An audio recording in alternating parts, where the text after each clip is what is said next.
Did you know that where your child's tongue rests may have a major impact on their jaw development, bite, and overall oral health? Let's dive into why tongue position matters more than you think. The tongue plays a huge role in shaping the upper jaw and dental alignment.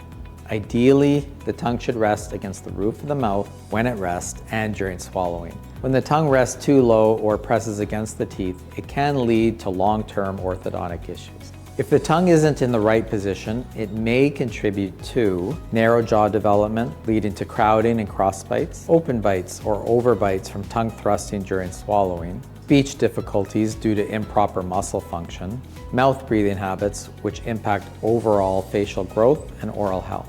The good news, these issues can often be corrected. Depending on your child's needs, we may recommend myofunctional therapy to retrain tongue posture and swallowing patterns, orthodontic expanders to create more space for proper tongue positioning, collaboration with airway specialists to address any underlying concerns such as lip tie or tongue tie.